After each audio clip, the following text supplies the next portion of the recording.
দ্বিতীয় যে বিষয়টি আমি তোমাকে জানাতে চাই তা হলো, আমি যখন তোমাকে নামাজ পড়তে বলি বা কোনো কিছু করতে বলি, তোমার তখন মনে হয় আমি তোমাকে নিয়ন্ত্রণ করছি, তোমার উপর বসগিরি দেখাচ্ছি, তোমাকে কেবল এটা ওটা করতে বলি।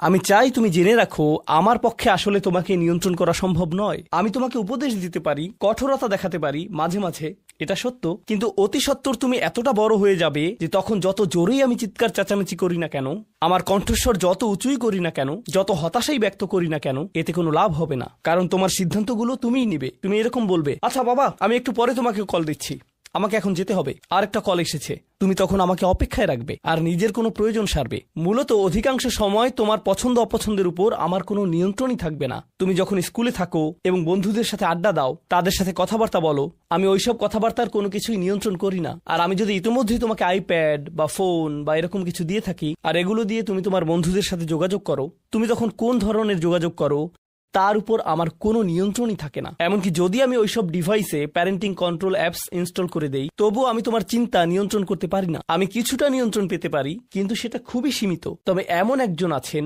যিনি নিয়ন্ত্রণ করে গেছেন তোমার শরীরের প্রতিটি কোষ।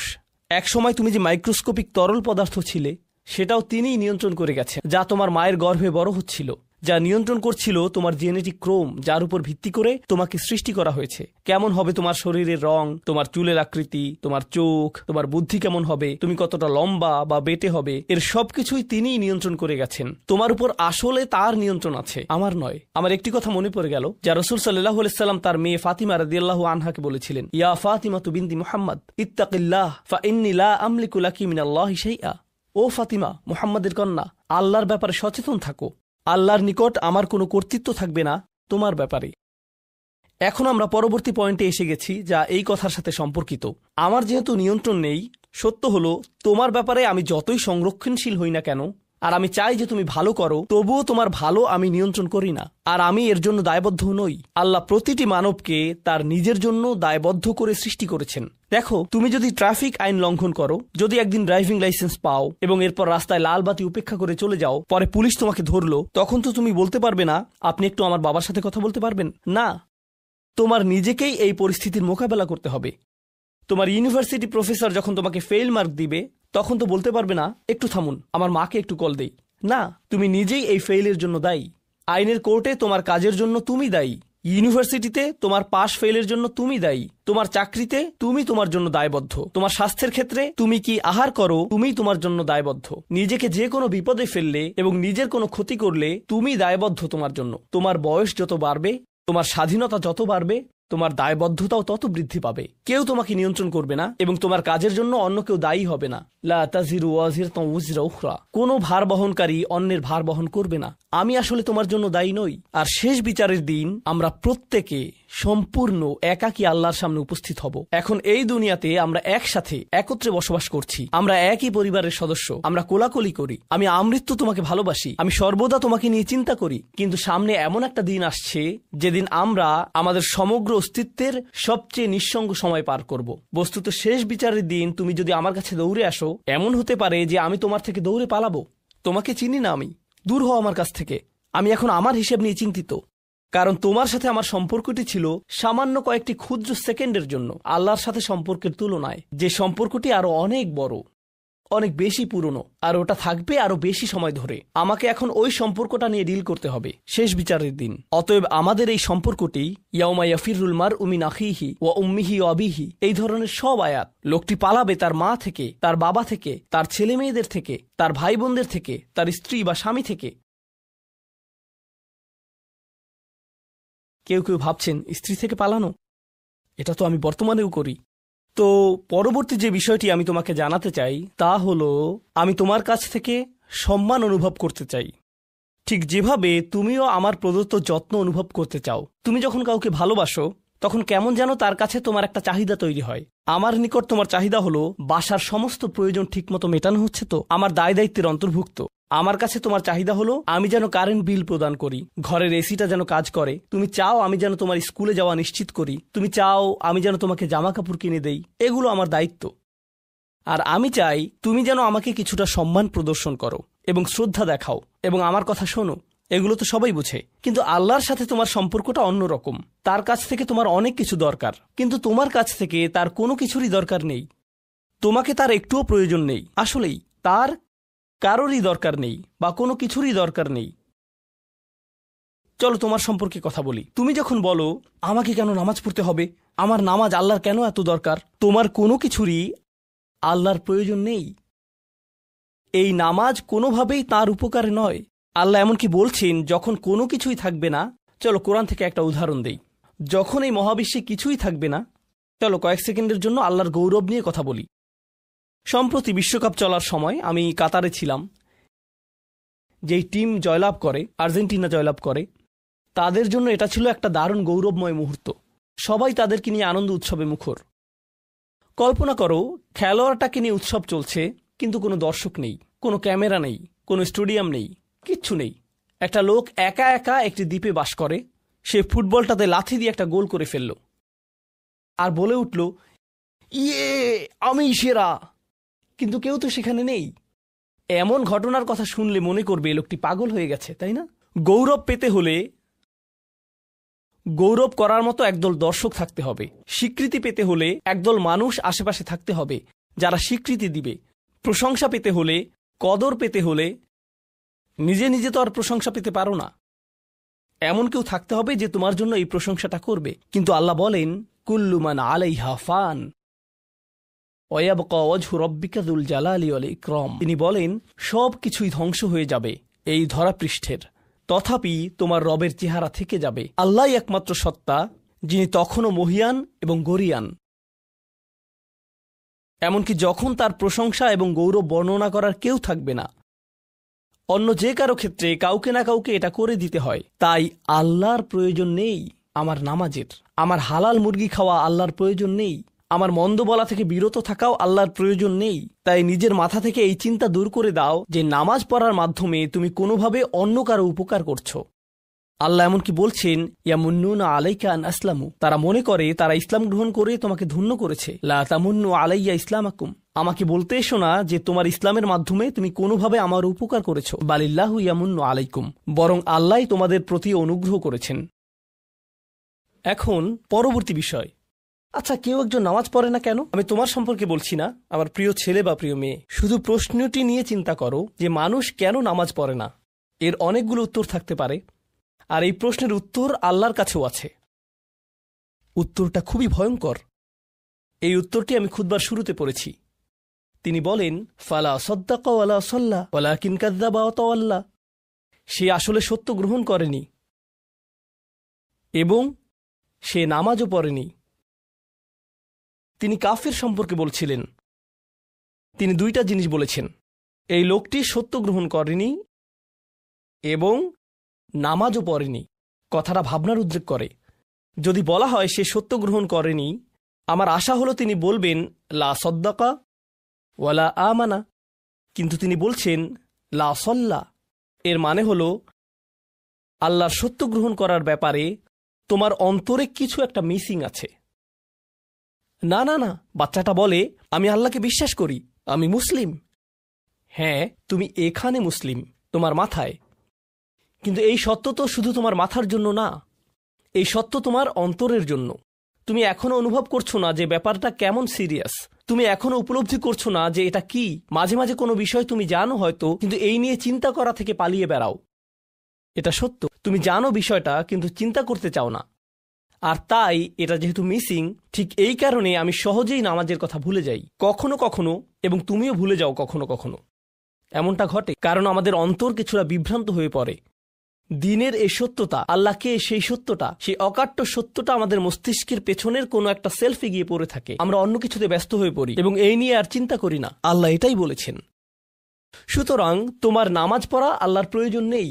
এমনকি তুমি যদি নামাজ পড়ো, আমি পড়তে বলছি এই কারণে, তখন কি করো? নামাজের জন্য কিভাবে নিয়ত করো? তখন আমি 4 রাকাত নামাজ পড়বো, দাঁড়ালাম, কারণ আমার আব্বা বারবার পড়তে বলছেন। আল্লাহু আকবার। নবী সাল্লাল্লাহু আলাইহি সাল্লাম আমাদের বলেছেন, নিয়ত সঠিক না হলে কাজের কোনো মূল্য থাকে না। ইন্নামাল আমালু বিন্নিয়াহ, ইন্নামাল আমালু বিন্নিয়াত। এমনকি যদি তুমি কাজটা করেও থাকো কিন্তু তোমার নিয়ত ছিল আমি শুধু তোমাকে বিরক্ত করি, এটাই তোমার নিয়ত, তখন এই নামাজ আমার যেমন কোনো উপকার করবে না, ঠিক তেমনি তোমারও কোনো উপকার করবে না। তোমার সত্যিকারের আন্তরিক নামাজ থেকে একমাত্র যে উপকৃত হবে সে হলো তুমি নিজে। পাপগুলো থেকে আমাদেরকে দূরে থাকা প্রয়োজন।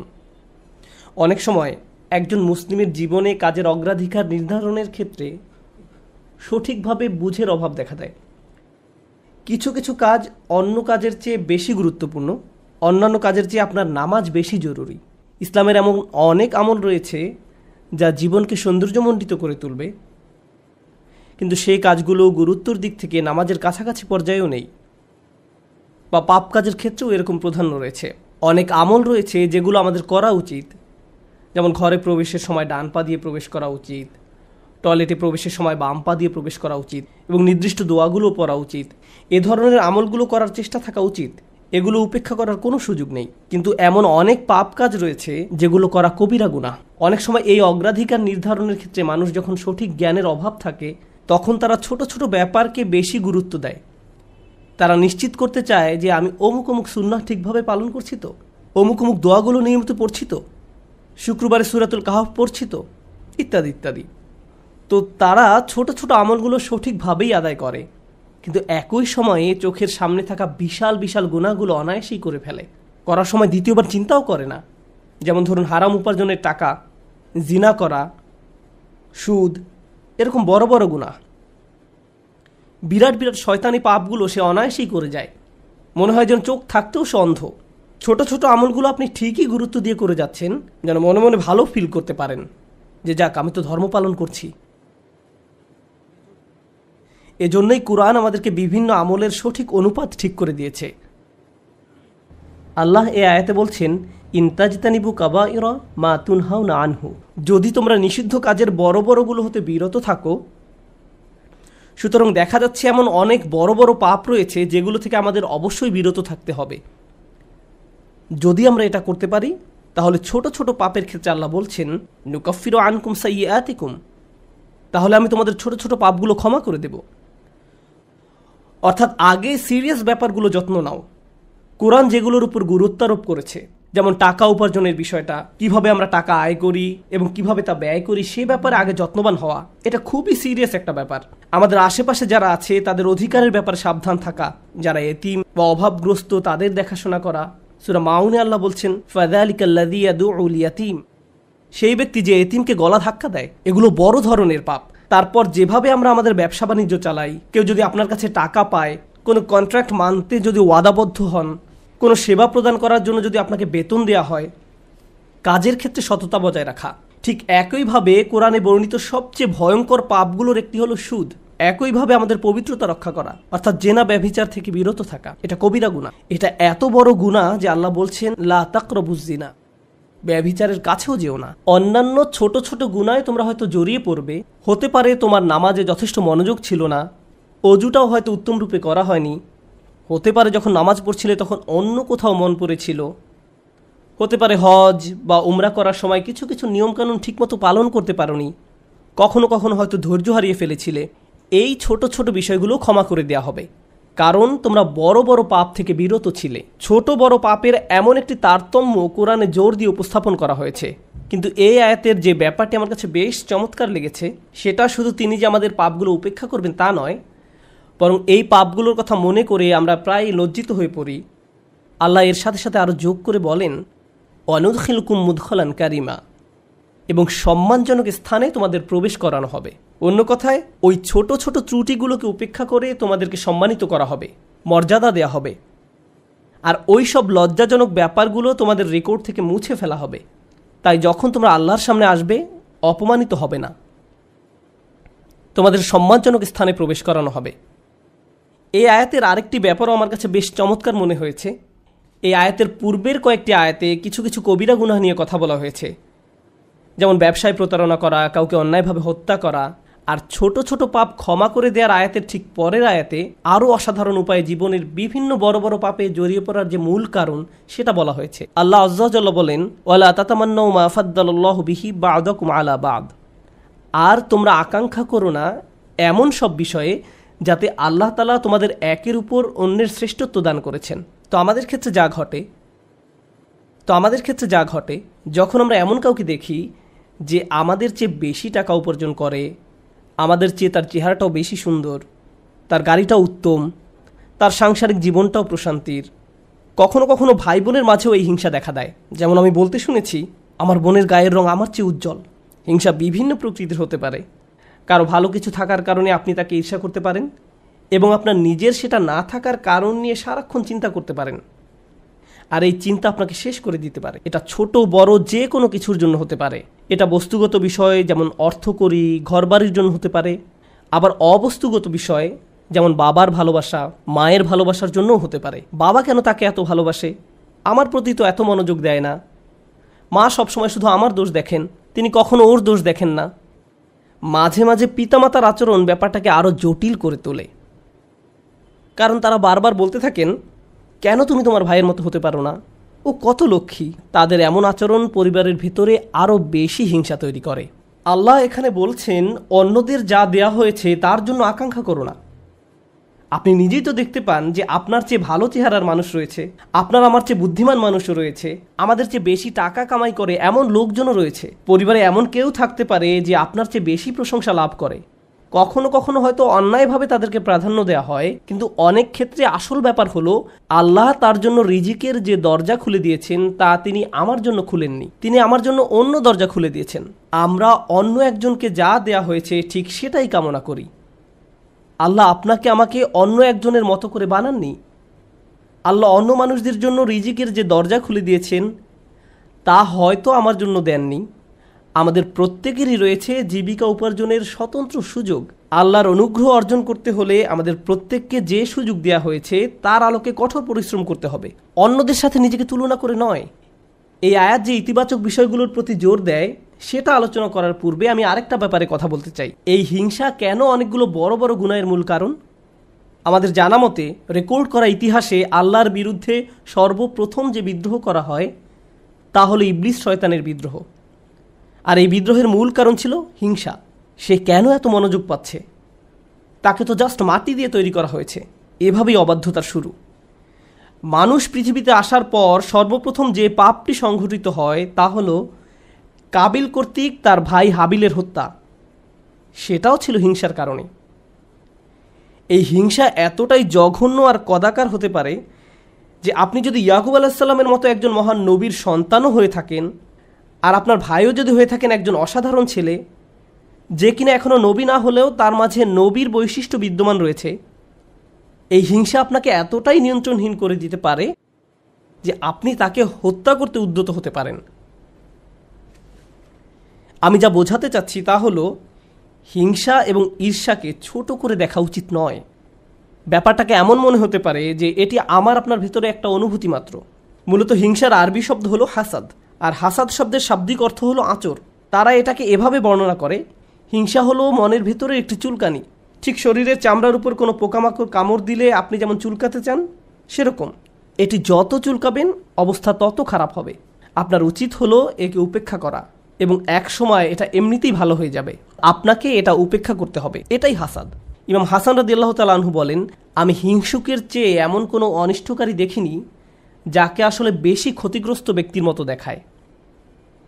সাধারণত কেউ ক্ষতি করলে অন্য একজন তার এই ক্ষতির কারণে ক্ষতিগ্রস্ত হয়, কিন্তু হিংসার ক্ষেত্রে ক্ষতিকারী নিজেই নিজের ক্ষতি করে। সে হিংসা করছে, কিন্তু এই হিংসার কারণে নিজেই নিজের অনিষ্টের শিকার হচ্ছে।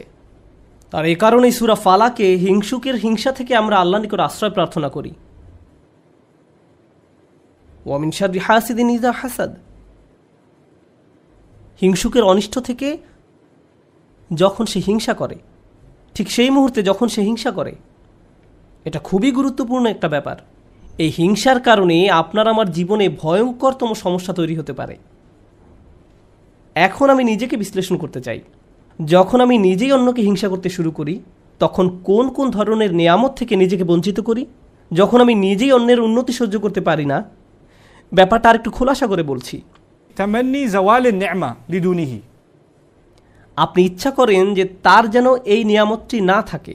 ব্যাপারটা এমন নয় যে আচ্ছা ওই ভাই খুবই শক্তিশালী, আমি যদি তার মতো শক্তিশালী হতাম। না না না, আমি ইচ্ছা করি যে সে অসুস্থ হয়ে পড়ুক আর আমি শক্তিশালী হয়ে উঠি। আপনি ইচ্ছা করেন তার মাঝে যেন ওই ভালো বিষয়টা না থাকে। কোন কারণে সে ওইটা পাবে? আচ্ছা সে প্রমোশন পেয়েছে, এখন আমারও ইচ্ছা হয় যে আমিও যেন প্রমোশন পাই। না না না, হিংসা হলো আমি চাই সে বরখাস্ত হোক আর আমি প্রমোশন পাই। আপনি তার ব্যর্থতা দেখতে চান, আপনার ভেতরের কিছু একটা চায় তার যেন পতন ঘটে।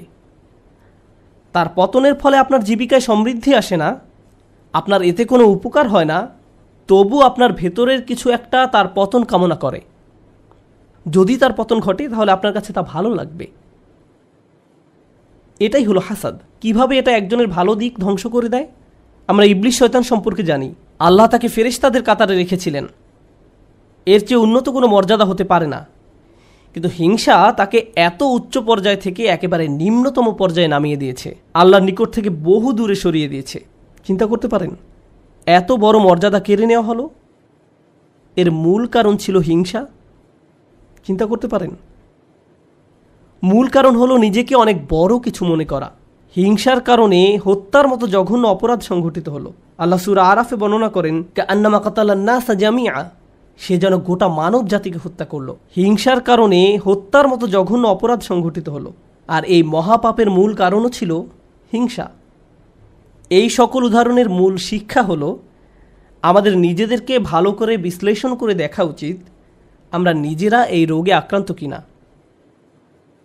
ভালো করে খতিয়ে দেখা উচিত আমাদের মাঝে এই ঘৃণ্য ব্যাধিটি আছে কিনা। মানুষ শুধু টাকা পয়সা নিয়ে হিংসা করে না, মানুষ প্রায় সব কিছু নিয়ে হিংসা করে। পরিবারের সবার মনোযোগের কেন্দ্রবিন্দু হওয়া, এটা এমনকি ধর্মীয় পরিমণ্ডলেও ঘটতে পারে। ভাই জানেন, অমুক শায়েখ, তার ভিডিও মানুষ বেশি দেখে। আপনি তার ফলোয়ারদের সাথে নিজের ফলোয়ারদের তুলনা করছেন কেন? মাহফিলে তাকে কেন প্রধান বক্তা করা হলো, তাকে কেন সবচেয়ে ভালো সময় বক্তব্য দিতে দেয়া হলো? এমন ঘটনা মসজিদেও ঘটতে পারে। ভাই দেখেছেন তারা কত টাকা তুলেছে, আমরা এত টাকা তুলতে পারিনি। আর এই মনোভাব প্রতিযোগিতায় সীমাবদ্ধ থাকে না, হিংসায় পরিণত হয়। কেন তারা আমাদের চেয়ে ভালো করছে? এই হিংসা এমনকি ধর্মীয় পরিমণ্ডলেও আঘাত করতে পারে। মদিনায় আসার পর সাহাবীরা ধারণা করেছিলেন মদিনার ইয়াহুদিরা সবার আগে ইসলাম ধর্ম গ্রহণ করবে। এ সম্পর্কে কোরআনে এসেছে, আফাতাতমাউনা আইয়ুমিনু লাকুম, তোমরা কি আশা করো যে তারা তোমাদের কথা ঈমান আনবে? কারণ তারা আহলে কিতাব, তারা ওহী অবতীর্ণ হওয়া সম্পর্কে অবগত ছিল। তারা রাসূল সাল্লাল্লাহু আলাইহি সাল্লামকে সেভাবে চিনত যেভাবে তারা তাদের ছেলে মেয়েদের চিনতে পারত। এর কারণ ছিল আসলে হিংসা। তারা এই ব্যাপারটা মেনে নিতে পারেনি যে নবী প্রেরণের অনুগ্রহটি বনী ইসরায়েলদের কাছ থেকে অন্যদের কাছে চলে যাবে। তারা চাইতো ওহী মুহাম্মদ সাল্লাল্লাহু আলাইহি সাল্লামের কাছে না এসে তাদের কারো কাছে আসুক। জীবনের এমন কোনো দিক নেই যেখানে হিংসার আক্রমণ হওয়ার সম্ভাবনা নেই। এটা আপনার চাকরি জীবনে প্রভাব ফেলতে পারে, ব্যবসায়িক জীবনে প্রভাব ফেলতে পারে, আপনার পারিবারিক জীবন, ব্যক্তিগত জীবন, ধর্মীয় জীবন, সামাজিক জীবন থেকে শুরু করে জীবনের প্রতিটি ক্ষেত্রে এর প্রভাব পড়তে পারে। সম্প্রতি বিশ্বের বিভিন্ন প্রান্তে ভ্রমণ করার অভিজ্ঞতা থেকে আমি এক নতুন ধরনের হিংসা সম্পর্কে অবগত হয়েছি। অনেক বোন এসে আমার কাছে প্রশ্ন করেন, এটা বলার কারণে হয়তো আমি সমস্যায় পড়তে পারি, যাই হোক, কোরআনে কেন পুরুষদের জন্য অমুক অমুক বিধান দেওয়া হয়েছে আর নারীদের জন্য সম্পূর্ণ ভিন্ন বিধান দেওয়া হয়েছে? পুরুষদের কেন বোরকা পরতে হয় না? আমাকে এই প্রশ্ন করা হয়েছিল। ডিভোর্স আইনের ক্ষেত্রে দেখা যায় আইনগুলো কেমন যেন পুরুষের অনুকূলে, মহিলারা জান্নাতে কী পাবে?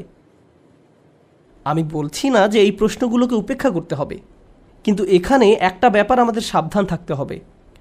আমরা আল্লাহ সুবহানাহু ওয়া তাআলা সম্পর্কে কথা বলছি। তিনি যখন কোনো বিধিবিধান নাজিল করেন, এই বিধানগুলো আমি প্রবর্তন করিনি, আমি শুধু এই বিধানগুলো বোঝার চেষ্টা করেছি এবং শেখানোর চেষ্টা করছি। কিন্তু যিনি এই বিধানগুলো দিয়েছেন তিনি হলেন সবচেয়ে দয়াবান, ভালোবাসাপূর্ণ এবং সবচেয়ে ন্যায় বিচারক। যদি এই বিধান নিয়ে আপনার অন্তরে খুঁতখুঁতে ভাব থাকে এবং মনে মনে ভাবেন যে আমার মনে হচ্ছে এখানে ন্যায্য বিধান দেয়া হয়নি, এটা খুবই মারাত্মক একটি সমস্যা। এমনকি আল্লাহ সম্পর্কে এই মনোভাব যে আমাকে ঠকানো হয়েছে, আমাকে তিনি যা দিয়েছেন সেখানে ঠকিয়েছেন, আমাকে পুরোপুরি বুঝতে হবে কেন তিনি আমাকে এটা করতে বলেছেন। একটা ব্যাপারে বলছি, উদাহরণস্বরূপ কেউ যদি আমাকে জিজ্ঞেস করে কেন আল্লাহ মহিলাদেরকে পর্দা করতে বলেছেন, আমার সৎ জবাব হবে আমি জানি না। আমি নিজে নিজে চিন্তা করে হয়তো এই বিধানের কিছু উপকারী দিক তুলে ধরতে পারবো, কিন্তু এই উপকারী দিকগুলো আল্লাহ অবতীর্ণ করেননি। এই উপকারগুলো আমি চিন্তা করে বুঝতে পারলাম, আর আমার এই সাহস নেই যে আমি বলবো যে অমুক অমুক যুক্তির কারণে হিজাব পড়তে হবে, কারণ এই যুক্তিগুলো আল্লাহ অবতীর্ণ করেননি। অনেক সময় আল্লাহ কোনো বিধান নাজিল করেন কিন্তু তার পেছনের কারণ বর্ণনা করেন না। তিনি বলবেন, তুমি নিজে নিজে চিন্তা করে দেখো, লাআল্লাকুম তাতাফাক্কারুন লিয়াদাব্বারু আয়াতিহি, কেন এই বিধানগুলো দেয়া হয়েছে তা তোমরা নিজেরা চিন্তা করে খুঁজে নাও। তবে একটা ব্যাপার আমি নিশ্চিত জানি, যে বিধানই তিনি অবতীর্ণ করেন না কেন তা আমাদের প্রতি তার অপার অনুগ্রহ মাত্র। আল্লাহ এই আয়াতগুলোতে কি বলছেন? উত্তরাধিকার সম্পত্তি বন্টনের বিষয় বর্ণনা করা আয়াতগুলোর পরে এসেছে। ইসলামে সবাই সমান উত্তরাধিকার সম্পত্তি পায় না, নারী এবং পুরুষ সমান সম্পত্তি পায় না। তারা মেয়ে, স্ত্রী, মা যেই হোক না কেন সমান সম্পত্তি পায় না। তাই আল্লাহ কি বলেছেন? লিররিজালি নাসিবুম মিম্মা ইকতাসাবু ওয়া লিন-নিসাই নাসিবুম মিম্মা ইকতাসাবনা, পুরুষদের জন্য রয়েছে অংশ তারা যা উপার্জন করে তা থেকে, এবং নারীদের জন্য রয়েছে অংশ যা তারা উপার্জন করে তা থেকে। এই আয়াতে মিন অর্থাৎ থেকে এই শব্দের ব্যবহারটি লক্ষ্য করার মতো। এই পৃথিবীতে যত কিছুর জন্য আপনি কাজ করেন তার সবটুকুর ফসল পাবেন না, এর থেকে একটি অংশ পাবেন আর বাকি অংশ পরে পাবেন। অথবা আপনি কাজ করেছেন কিন্তু তার কিছু অংশ সুফল পাওয়ার যোগ্য ছিল না, যেমন হয়তো আপনার নিয়ত শুদ্ধ ছিল না, কাজটা যথেষ্ট পরিশুদ্ধ ছিল না, তাই আপনি আপনার কাজের সেই অংশের মূল্য পাবেন যা মূল্য পাওয়ার যোগ্য ছিল। তাই আল্লাহ বলছেন, পুরুষরা কি পাবে তার জন্য একটি মান আমি নির্ধারণ করে রেখেছি, আবার নারীরা কি পাবে তার জন্য একটি মান আমি নির্ধারণ করে রেখেছি। তারপর তিনি বলছেন, ওয়াসআলুল্লাহ মিন ফাদলিহি, কুরআনের অসাধারণ একটি বাক্য। এর অর্থ হলো, আর আল্লাহর কাছে তার অনুগ্রহ প্রার্থনা করো। এখানে ফাদল দ্বারা শুধু অনুগ্রহ বোঝায় না। হিংসার ক্ষেত্রে হিংসুক ব্যক্তি মনে করে অমুক আমার চেয়ে বেশি ফাদল পেয়েছে, অমুক ব্যক্তি সম্পত্তির দিক থেকে আমার চেয়ে বেশি ফাদল বা অধিক আনুকূল্য পেয়েছে, অথবা চেহারা সুরতের দিক থেকে বা সুযোগ সুবিধার দিক থেকে বেশি আনুকূল্য পেয়েছে। বাসায় কোনো মেয়েও এমনটা অনুভব করতে পারে, কারণ তার বোন বিয়ের সব প্রস্তাব পাচ্ছে কিন্তু সে পাচ্ছে না, আমার বোন আমার চেয়ে বেশি ফাদল পেয়েছে। আল্লাহ বলছেন, যদি তুমি ফাদল পেতে চাও তাহলে আল্লাহর অন্য কোনো সৃষ্টির চেয়ে বেশি চাওয়ার পরিবর্তে সরাসরি আল্লাহর কাছ থেকে নিজের জন্য ফাদল চাও। নিজেকে অন্যদের সাথে তুলনা করা বন্ধ করো, বরং আল্লাহর নিকট থেকে তুমি নিজের জন্য কি পেতে পারো তার দিকে মনোযোগ দাও। মনে মনে ধরে নাও যে আশেপাশে কারো কোনো অস্তিত্ব নেই, অন্যদের কি আছে সে সম্বন্ধে চিন্তা ভাবনা করা বন্ধ করো। মনের উপর যদি এরূপ নিয়ন্ত্রণ প্রতিষ্ঠা করতে পারেন তাহলে খুবই সুখী জীবনযাপন করতে পারবেন। যদি কখনো এমনটা হয় যে তুমি ক্লাসে বসে আছো, স্যারের বক্তব্য শুনতে পাচ্ছ কিন্তু কিছুই বুঝতে পারছো না, মনে মনে ভাবছো আমি জানি না আমি কোন স্বর্গে বাস করছি, কিন্তু তোমার পাশের ছেলে বা মেয়েটি প্রতিবার হাত তুলে স্যারের প্রত্যেকটা প্রশ্নের জবাব দিচ্ছে আর তোমার মন বিষিয়ে উঠছে। মনে মনে ভাবছো যদি মেয়েটাকে কষে একটা চড় দিতে পারতাম, আমি তাকে সহ্য করতে পারছি না, কারণ সে সব প্রশ্নের উত্তর দিচ্ছে। তোমার সকল মনোযোগের কেন্দ্রবিন্দুতে এমন একজন যে তোমার চেয়ে বেশি বুদ্ধিমান, যে স্যারের প্রিয় ছাত্র, যে সকলের মনোযোগ পাচ্ছে, যার কারণে তোমার নিজেকে খারাপ ছাত্র মনে হয় বা যার কারণে তারা তোমাকে লজ্জা দিচ্ছে। কিন্তু একটা ব্যাপার কি তুমি খেয়াল করেছো? তুমি সেখানে বসে আছো শুধু তুমি এবং শিক্ষক। তুমি এখানে এসেছো শিখতে, অন্যের দোষ না দিয়ে তোমার উচিত নিজেকে দোষ দেয়া। হায় হায়, আমি আমার মনোযোগ হারিয়ে ফেলেছি। নিজের কাছে ব্যাখ্যা দাবি করো কেন তুমি মনোযোগ হারালে। প্রশ্ন করতে গিয়ে লজ্জা অনুভব করো না। তুমি এখানে এসেছো নিজের উন্নতি সাধন করতে, অন্যদেরকে নিজের মূল্য বোঝাতে নয়। তুমি এই জন্য শিখতে আসনি। একই কথা প্রযোজ্য চাকরির জায়গায়, পরিবারের। অন্য কাউকে বেশি দাম দেওয়া হচ্ছে বলে আপনি নিজেকে গুটিয়ে ফেলবেন না। যদি কোনো অন্যায় করা হয় আপনি কথা বলুন, কোনো কিছু যদি বলার থাকে বলুন। যদি কোনো কিছু আপনাকে বিরক্ত করে ভেতরে ভেতরে জ্বলবেন না এবং এটাকে বড় হতে দিবেন না, নিজের ভেতরে ঘৃণা তৈরি হতে দিবেন না। আমরা আল্লাহর নিকট যে দোয়াগুলো করি তার একটি হলো, ওয়ালা তাজআল ফি কুলুবিনা গিল্লাল লিল্লাযিনা আমানু, ঈমানদারদের বিরুদ্ধে আমাদের অন্তরে কোনো বিদ্বেষ রেখো না। যখন আমরা কিয়ামতের দিন তার সামনে দণ্ডায়মান হব তখন যেন আমাদের অন্তরে ঈমানদারদের বিরুদ্ধে কোনো গিল বা খারাপ অনুভূতি না থাকে। আমরা দুনিয়াতেও এটা চাই না, আর জান্নাতে আল্লাহ আমাদের থেকে তা দূরে রাখুন। তাই এই ব্যাপারটা পার্থিব জীবনে ঘটতে পারে। এমন হতে পারে যে কারো বিরুদ্ধে আপনার অন্তরে হিংসার মনোভাব তৈরি হচ্ছে, ও সে তো এই পজিশন পাওয়ার যোগ্য নয়, সে তো অমুক কাজ করার যোগ্য নয়। আপনার অন্তরে যদি এমন অনুভূতি তৈরি না হয় তাহলে সেটা খুবই ভালো। কিন্তু অনেক মানুষ আছে যারা এভাবে চিন্তা করে, ওই লোক আমার চেয়ে অনেক বেশি বেতন পায়, সে কেন আমার চেয়ে বেশি বেতন পাবে? তারা কত টাকা বেতন পায় বা না পায় তার সাথে আপনার সম্পর্ক কি? আপনি কি করেন? আপনি কি অর্জন করেছেন? আপনার যদি মনে হয় যে আপনার আরও বেশি বেতন পাওয়া উচিত তাহলে ব্যাপারটা যথাযথ কর্তৃপক্ষকে বলুন। ওয়াসআলুল্লাহ মিন ফাদলিহি, আল্লাহর কাছে তাঁর অনুগ্রহ প্রার্থনা করুন। ইন্নাল্লাহা কানা বিকুল্লি শাইইন আলিমা, নিঃসন্দেহে আল্লাহ তাআলা সর্ববিষয়ে জ্ঞাত।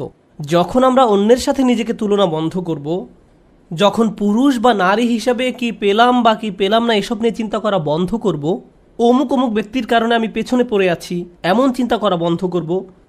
আপনার এবং আল্লাহর মাঝে আর কেউ নেই। যদি কোনো বিষয়ে অগ্রগতি অর্জন করতে চান, সরাসরি আল্লাহকে বলুন, ওয়াসআলুল্লাহ মিন ফাদলিহি। অন্যথায় সারা জীবন ধরে কেবল অন্যের বিরুদ্ধে অভিযোগই করে যেতে পারবেন। কিভাবে তারা আপনার প্রতি অন্যায় করেছে, কিভাবে তারা আপনাকে সুযোগ থেকে বঞ্চিত করেছে, কিভাবে সবাই পেয়েছে কিন্তু আপনি পাননি। আর এভাবে অভিযোগ করলে আপনার জীবন তো দুর্দশাগ্রস্ত হবেই, আপনার কারণে আপনার আশেপাশের মানুষের জীবনও দুর্বিষহ হয়ে পড়বে। এই আয়াতটি নিয়ে সর্বশেষ যা শেয়ার করতে চাই, বিশেষ করে যখন আমরা তেলাওয়াত করি ওয়া মিন শাররি হাসিদিন ইযা হাসাদ, এখানে ইযা শব্দটির দিকে বিশেষ মনোযোগ দিন। কেউ কেউ বলেন এখানে হাসাদকে বর্ণনা করা হয়েছে একটি গুণ হিসেবে, শুধুমাত্র শব্দগতভাবে ইসমে ফাইল হিসেবে নয়, বরং একজন মানুষের একটি খারাপ গুণ হিসেবে, অর্থাৎ এমন ব্যক্তি যার মাঝে হিংসার প্রবণতা আছে। কিন্তু ইজা শব্দটি একটি বিষয়ের প্রতি বিশেষ ইঙ্গিত করে। আপনার মাঝে যদি এই গুণটি থেকে থাকে, তাহলে কোনো এক সময় কুৎসিত উপায়ে এর প্রকাশ ঘটবে, আজ না হোক কাল। খারাপ কিছু একটা আপনি করে বসবেন, কারণ আপনার মাঝে খারাপ গুণটি আছে। আপনি নিজেও হাসিদ হতে চান না, হিংসুক হতে চান না। আবার যারা হিংসা করে তাদের অনিষ্ট থেকে বাঁচতে চান। আমরা দোয়া করি আল্লাহ যেন আমাদেরকে হিংসুক হওয়া থেকে রক্ষা করেন, এবং যারা আমাদের বিরুদ্ধে হিংসা করে তাদের অনিষ্ট থেকেও যেন রক্ষা করেন। আল্লাহ যেন আমাদের ভালো কাজগুলোকে নষ্ট হওয়া থেকে রক্ষা করেন। আমরা জানি রাসূল সাল্লাল্লাহু আলাইহি সাল্লাম বলেছেন, আগুন যেমন শুকনো কাঠ জ্বালিয়ে ফেলে, তেমনি হিংসাও একজন ব্যক্তির ভালো কাজগুলোকে জ্বালিয়ে দেয়। কেন তিনি এমনটি বলেছেন? কারণ যখন আপনার মাঝে হিংসা দেখা দেয়, তখন আপনার পক্ষে কৃতজ্ঞ হওয়া অসম্ভব। কারণ যখন হিংসা করেন তখন আপনার কি নেই কেবল তা নিয়েই আপনি চিন্তা করেন। আর আল্লাহর সাথে আমাদের সম্পর্ক নির্ভর করে একটি বিষয়ের উপর, তা হলো আমাদের কি কি আছে তা সব সময় স্বীকার করে যাওয়া। এভাবেই আমরা আল্লাহর প্রতি কৃতজ্ঞ হয়ে উঠি। যদি আপনার অন্তরে হিংসার বসবাস থাকে, তাহলে কোনোভাবেই আপনার পক্ষে আবদান শাকুরা অর্থাৎ আল্লাহর কৃতজ্ঞ বান্দা হওয়া সম্ভব নয়। আল্লাহ আযজা ওয়া জাল্লা আমাদের অন্তর থেকে হিংসা দূর করে দিন, আমাদেরকে সত্যিকার অর্থে কৃতজ্ঞ বান্দা বানিয়ে দিন। আল্লাহ সঠিকভাবে তার অনুগ্রহ চাওয়ার মতো তৌফিক দান করুন এবং আমাদের জীবনকে আরও সুন্দর করে দিন। বারাকাল্লাহু লি ওয়া লাকুম ফিল কুরআনিল হাকিম ওয়া নাফা'নি ওয়া ইয়্যাকুম বিল আয়াতি ওয়াজ যিকরিল হাকিম।